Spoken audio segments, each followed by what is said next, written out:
dunia ini tidak ada yang susah. Yang susah itu tadi kata Abi Quraisy, hati kamu dikelola nggak apa-apa, gampang. Saya beri contoh begini, ada seorang kiai Abi Quraisy itu khusyuk betul, nggak mau berkawan sama perempuan cantik, katanya takut biologisnya kumat, takut sawahnya kumat.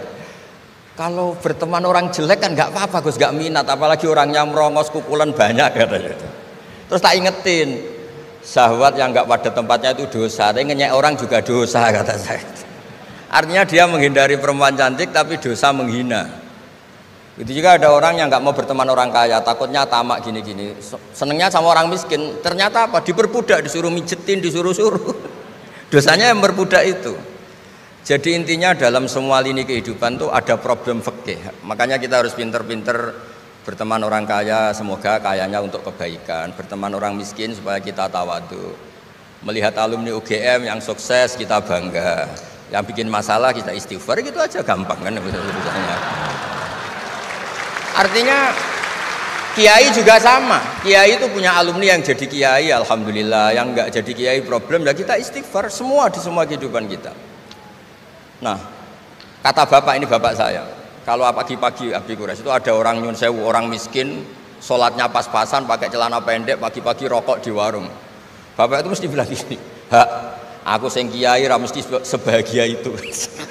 Sudah marung, nggak punya uang, ngutang, itu nyingkrang bahagianya, masya Allah. Itu kata bapak, itu rahmatnya Allah. Orang nggak punya karya, nggak punya prestasi sebahagia itu, jangan diganggu kan. Selama ini kita sebagai akademisi, sebagai dosen juga ikut salah, melahirkan satu faham, bahagia itu kalau jadi dosen, bahagia itu kalau jadi rektor, jadi menteri, sehingga orang itu tidak kok berbahagia dengan kesehariannya. Padahal orang seperti itu, sering saya ketemu orang nganggur itu, wah enak Gus jadi wong nganggur lah, jadi menteri dikongkon presiden, jadi pejabat esok kudu ngantor, jadi wong biasa enak, wae turu-turu, wae ngopi-ngopi gitu. Intinya bahagia seperti ini tidak usah dibatalkan, biar aja tetap bahagia seperti itu.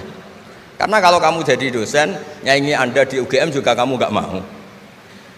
Jadi itu penting, ngelola kebahagiaan itu penting. Jadi ini Mbak Aida, Mbak Aji, semuanya harus dilatih lah, bahagia itu dilatih. Syukur-syukur model wali ya, terus sujud, terus sungkem di Allah. Kalau nggak model wali ya dilatih yang gampang-gampang. Saya teringat konflik itu dimulai dari tersinggung. Saya ulang lagi, konflik itu dimulai dari tersinggung. Saya punya sekian khazanah tentang ngelola tersinggung.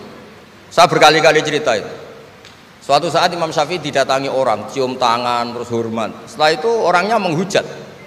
Dilaporkan sama santrinya, itu orang yang tadi nyium engkau, di luar menghujat engkau, menghina engkau. Imam Syafi'i tertawa-tawa, baguslah saya wibawa, di depan saya agak berani. Enteng saja, dianggap enteng saja. Enggak kok, wah itu khianat, itu munafik, enggak. Alhamdulillah saya wibawa, buktinya di depan saya tidak berani. Nah, ini tip Bu Rektor, kalau ada yang ngerasain jenengan di luar, alhamdulillah di depan saya tidak berani. Jadi enteng saja. Diceritain lagi, orang separuh dari kampung ini nggak suka jenengan Imam Syafi'i karena engkau terlalu ngendikan hak. Baguslah, kalau nggak suka saya berarti nggak ngutang saya. Yang masalah itu yang suka-suka itu bisik-bisik minta-minta. Jadi dianggap enteng saja. Kalau Anda sudah bisa ngelola konflik seperti itu, ringan saja. Ada lagi ulama disuruh ke tetangganya, setelah datang ke rumahnya, irji falah hajata libik, sudah kamu kembali, saya tidak butuh kamu.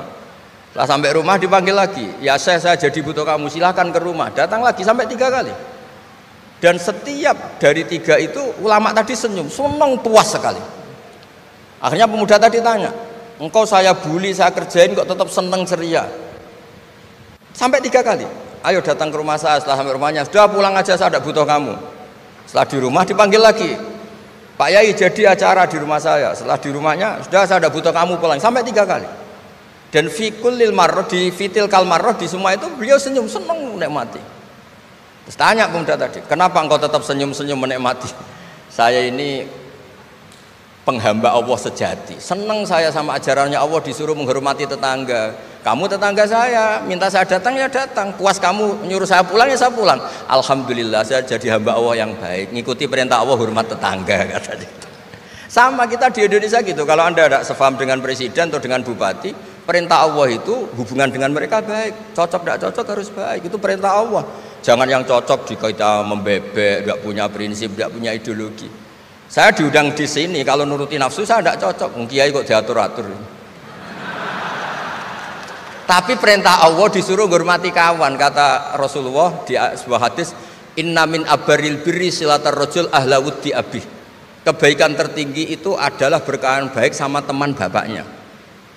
Saya ini dekat sekali sama Profesor Zaini Dahlan, sehingga harus hormati putrinya. Sebetulnya wajib hormat itu dosen UGM, kalau enggak dipecat kan. Tapi saya punya konstitusi sendiri. Jadi kalau hidup kamu sudah bertautan dengan Allah, semuanya indah. Maka na yu'minu billahi wal yaumil akhir falyukrim jarahu. Kalau kamu iman sama Allah dan Rasul, hormati tetangga kamu. Bukan pakai hukum sosial, kalau baik saya baiki, kalau enggak. Berarti ada terdikte oleh makhluk, terdiktelah oleh Allah Subhanahu wa taala yang suruh supaya kita selalu baik. Nabi mencontohkan ada 3 tetangga. Satu punya 3 hak, yaitu dia muslim, dia kerabat kamu, dia tetangga kamu. Yang 2 punya 2 hak, dia muslim, dia tetangga kamu, tapi tidak keluarga kamu. Yang 1 punya 1 hak, dia tidak muslim, tidak kerabat, tapi itu tetangga kamu, yaitu non muslim, juga harus baik. Suatu saat Khalilur Rahman Ibrahim ditemani orang Majusi, umurnya 70 tahun. Cerita ini ada di Ihya, di Ar-Risalah Al-Qusyairiyah. Ya meskipun ini tidak bidang Pak Munjid, tapi referensinya saya sebut sebagai penghormatan pada UGM. Kamus keren, masa ngomong tanpa referensi. Nah, itu nanti ini pasar gelap kata beliau. Kalau ada kiai yang referensinya tidak banyak, kata beliau pasar gelap katanya. Saya minta makan kali ini saja. Kata Khalilur Rahman Ibrahim, hatta tuslima, kamu harus Islam dulu. Terus orang ini putus asa. Wallah itu sudah pulang. Setelah sekian meter sama Nabi Ibrahim, sama Allah, Nabi Ibrahim dikasih wahyu. Ya Ibrahim, kamu tidak mau ngasih makan orang itu meskipun hanya 1 hari. Tidak, karena dia masih kafir, non muslim. Ut'imuhu ala kufri sab'ina sanatan. Itu orang sudah umur 70 tahun, tidak pernah kelaparan. Sayang Tuhan saja ngasih makan, kamu manusia tidak mau. Terus dipanggil akhirnya. Ya Majusi sini, tak kasih makan. Kenapa kamu rubah? Ditegur sama Tuhan. Karena kata Tuhan, saya yang Tuhan saja, yang dikafiri dia tak kasih makan, kok kamu manusia kok ribet. Akhirnya dikasih makan. Jadi contoh-contoh muamalah kebangsaan, beda agama itu cukup. Referensi kita cukup. Yang enggak cukup adalah pikiran kita yang sempit, itu masalahnya pikiran kita. Wong Islam itu kepenak, enak betul. Saya punya saudara, punya keluarga, saya tadi cerita Pak Kures. Wah itu haternya banyaknya bukan. Tapi bilang ke saya, dah Gus kita sama-sama wali. Syaratnya wali itu hanya 2, dicintai banyak orang atau dihujat banyak orang. Kalau dihujat banyak orang itu ngilangi dosa kan. Islam itu enak, dicintai orang ya ibadah, dirasani orang ngilangi apa? Dosa. Maka kamu jadi dosa. Tenang saja. Kalau mahasiswa senang energi kebaikan, kalau tidak senang ngurangi dosa, kan enak kan? Monggo jenengan milih mana, milih banyak pecinta apa banyak yang membenci. Tapi apapun itu terus kembali ke Pak Kores tadi. Yang semuanya dari semua itu adalah Allah Subhanahu wa taala. Kalau kamu nyari ridhonya Allah, enteng semua kan? Sudah enteng betul. Menyabari orang yang menyinggung itu ya ibadah. La taghdab faradda miraron faqala la taghdab. Tersinggung enggak marah itu ibadah. Wal kadhiminal ghaidh. Jadi itulah yang harus kita latih, saya itu sering ijtihad ya, bukan dengan makna yang mutlak ijtihad biasa. Saya ini termasuk kiai yang susah diundang. Saya datang ke sini bukan sebagai UGM, Bu Ova itu putra dari Profesor Zaini. Jadi jangan GR Pak Munjid kalau saya diundang UGM terus Pak Jumawa undang, biasa aja. Biasanya bukan karena meremehkan UGM, enggak. Memang ada aturannya. Kiai itu kan ya jaga hatinya. Jangan-jangan diundang UGM mari takabur. Kan ya kita mikir, kalau nggak mau jangan-jangan takabur, diundang kok nggak mau kan ya mikir. Ini cerita Pak Kores, ini kisah nyata. Saya tuh pernah diterima kasih kiai kecil. Gus matur nuwun Gus jenengan nggak datang kan? Oh iya. Kalau di dunia kiai itu kiai kecil kan diundang acara-acara kecil. Ya kira-kira salam template 200.000 lah kira-kira gitu. Gara-gara saya tidak datang dia lakon itu ya lakon dia yang disalami template, yang dicium. Oh itu kalau jenengan datang saya mahjub, saya tegak kanggo gitu. Jadi dianggap uang 200.000 itu dari saya. Ternyata menghadiri acara kecil itu tidak solusi juga. Kalau kita kiai besar datang ke acara kecil, ini namanya menghentikan rezekinya yang kecil. Itu ibarat toko besar dekat kelontong kecil gitu. Tapi kalau tidak datang, sombong betul setelah kiai besar diundang yang kecil nggak mau. Nah itu namanya istihad. Istihad itu satu pemikiran yang tadi yang diceritakan Mas Haji tadi. Mau tidak mau kita secara sosial itu berdebat. Sebaiknya kita ini merakyat apa enggak? Kalau merakyat dengan tema-tema rakyat, urusannya makan, mungkin kita tidak jadi negara maju. Tapi kalau terlalu tema-tema besar, jangan-jangan lupa ngasih makan. Ya sudah, itu istihad. Ini yang terakhir saya cerita perbedaan pendapat. Dulu Al Haris Al Muhasibi itu pernah punya ide. Ini temannya Imam Ahmad, temannya Imam Syafi'i.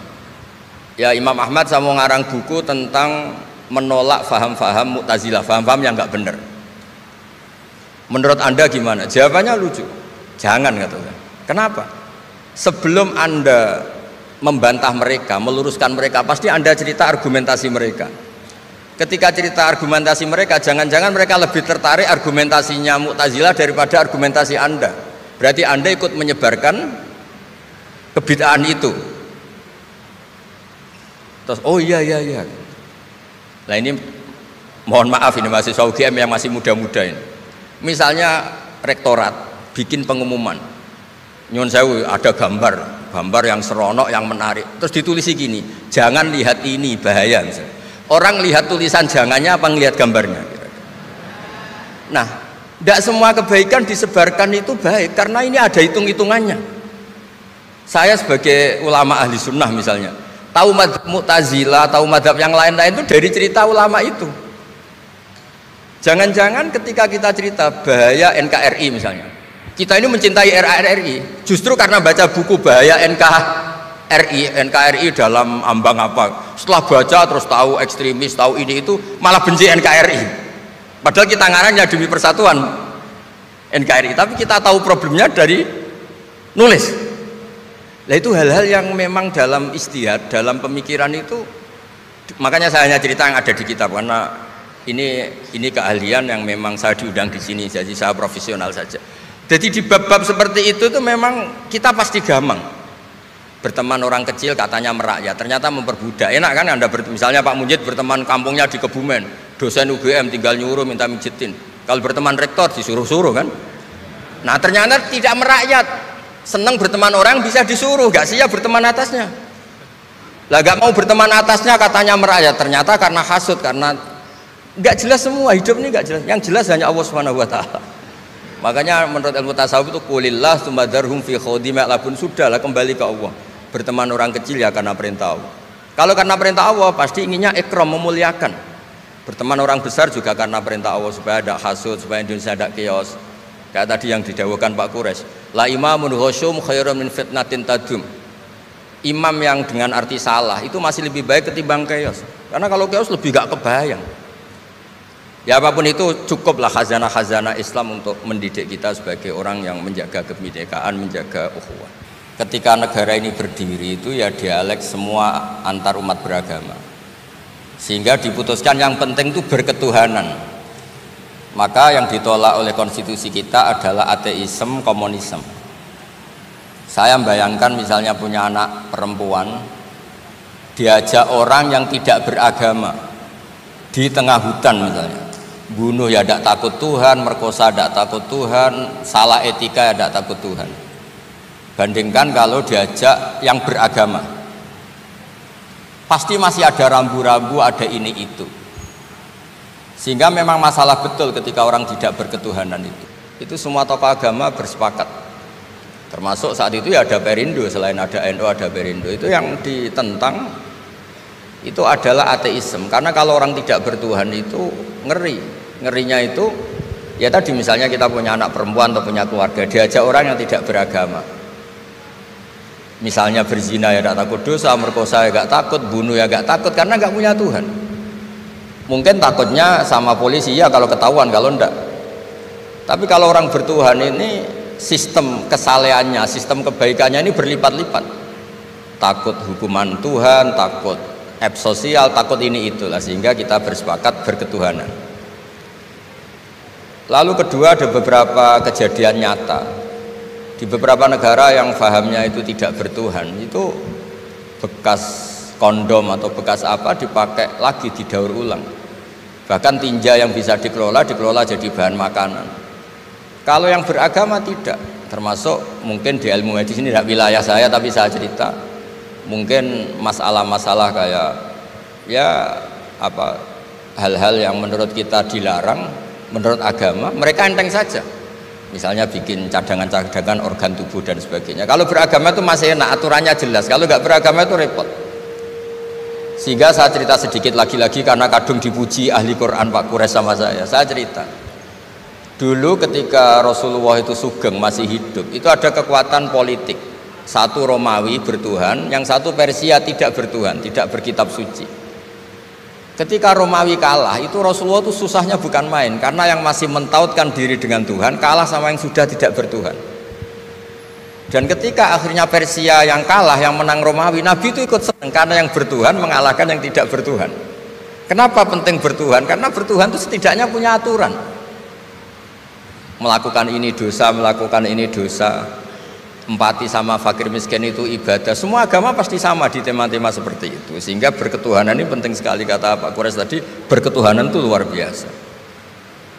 Terus kedua, ini penting juga, saya mohonnya, saya pernah juga disowani beberapa tokoh dari Mabes Polri. Saya sering bilang Indonesia, utamanya pejabatnya, harus terima kasih sama seluruh rakyat Indonesia, karena itu aset yang sebenarnya Indonesia ya seluruh rakyat Indonesia. Saya cerita satu cerita, ini hadis sahih di Bukhari, nggak bisa dipertentangkan. Ini hadis sahih di Bukhari, di Muslim. Di antara yang diapresiasi Allah itu adalah potensi jahat kita tidak menjadi, tidak kita wujudkan. Kalau seluruh rakyat Indonesia, tidak usah seluruh, seperempat kita ini maling semua. Itu negara miskin kok, karena biayai kita di penjara 2 tahun, 3 tahun. Separuh kita mentalnya membunuh, habis Indonesia. Seperempat saja, sepertiga saja, 1/8 saja punya mental killer, itu habis Indonesia.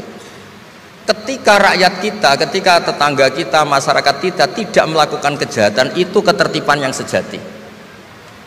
Maka semua bentuk ketidakkriminalan yang dilakukan oleh rakyat Indonesia itu awal dari aset bangsa ini. Coba kalau semua orang mencuri, habis negara untuk biayai di penjara. Semua orang kriminal, berkahnya mereka tidak melakukan, Indonesia baik-baik saja. Sebab itu ketika ada sekian kebaikan, Nabi terakhir ngendikan apa? Takufu syarroka anin nas fa innaha shadaqatun minka ala nafsik. Potensi jahat kamu jangan kamu lakukan, itu sudah menolong peradaban. Para gadis tetap gadis karena nggak diperkosa. Orang yang punya kambing satu tetap punya kambing satu karena nggak dicuri.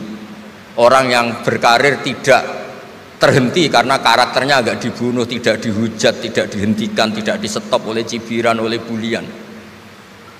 Maka di antara 7 orang yang dilindungi Allah, fi dzillihi yauma la dzilla illa dzilluh, itu Nabi hanya cerita orang yang nggak jadi. Di antara yang diceritakan Nabi dalam sebuah hadis, saya ini lelaki sejati, sangat mencintai sepupu saya, dan saya mau ngumpuli dia, tidak mau sampai saya kasih uang 100 dinar.